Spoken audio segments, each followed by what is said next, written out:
Dr. Shabir, welcome to Let the Quran Speak. Pleasure to be on. We are continuing our series on misunderstood verses of the Quran, verses that have been misinterpreted perhaps in the past by people, or just misunderstood. Like people thought it meant something and then they realized later that it meant something different, or they should realize that it could possibly mean something different. So Dr. Shabir, one of the verses is from chapter 2.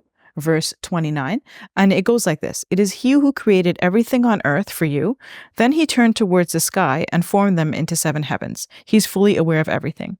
So this verse seems like it could contradict science at first glance, and I believe it may have been interpreted that way. So I leave it up to you, Dr. Shabir, to hear your interpretation. The important word here in the whole discussion is going to be the word thumma, which in Arabic can mean then, which is reflected in the translation you just read off, but it could also mean moreover, without any necessary implication about sequence of events between the two that is being conjoined by this term thumma in Arabic. So if we're to translate it differently, we would say moreover, God turned to the heavens and shaped them into 7 heavens. That is after, creating the earth. In addition to the fact that he created the earth, he also turned to the heavens and created them into 7 heavens, or shaped them into 7 heavens. Now, Dr. Maurice Bucaille, in his book, The Bible, the Quran, and Science, has actually dealt with this in some detail. The translation that you've just read and the way in which this has been interpreted in classical commentaries on the Quran would yes, contradict science, because it would mean that the earth was created first and then God created the heavens after the earth. But as Bucaille points out, elsewhere in the Quran, one might even see that the opposite is at play. For example, in one of the surahs in the last juz of the Quran says that, رَفَعَ سَمْكَهَا فَسَوَّاهَا, God created the heavens, raised it, and shaped it.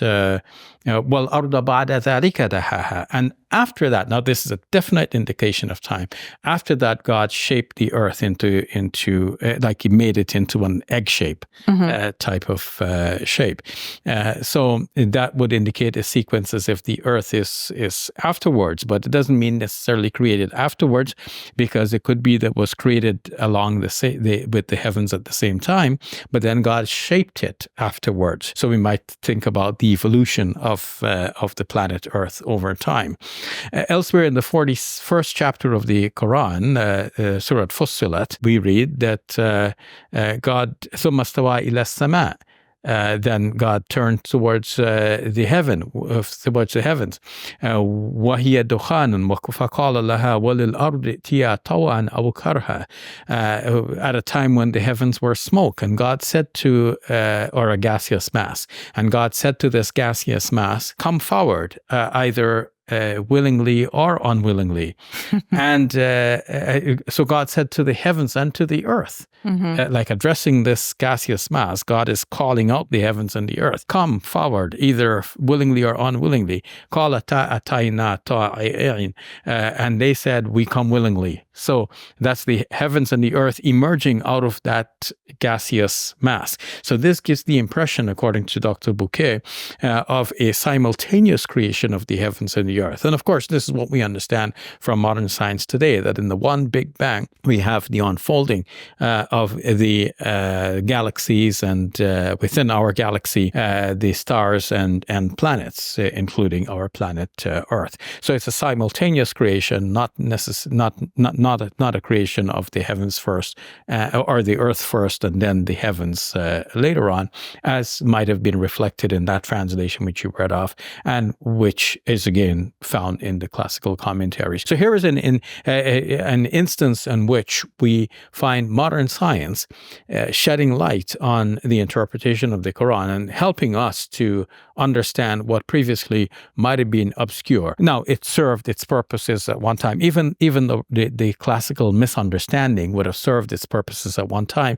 because the Quran is not meant to be a science textbook. It's not there to tell us how the heavens go. It's there to tell us how to go to heavens, how to go to heaven, to quote Galileo on that. But, he was speaking about the Bible in a similar vein. That misinterpretation was not consequential to Muslim theology, but now now we can get a deeper and better appreciation of the Quran, at least from a scientific point of view. All right, we'll leave it at that. Thank you, Dr. Shabir. You're welcome.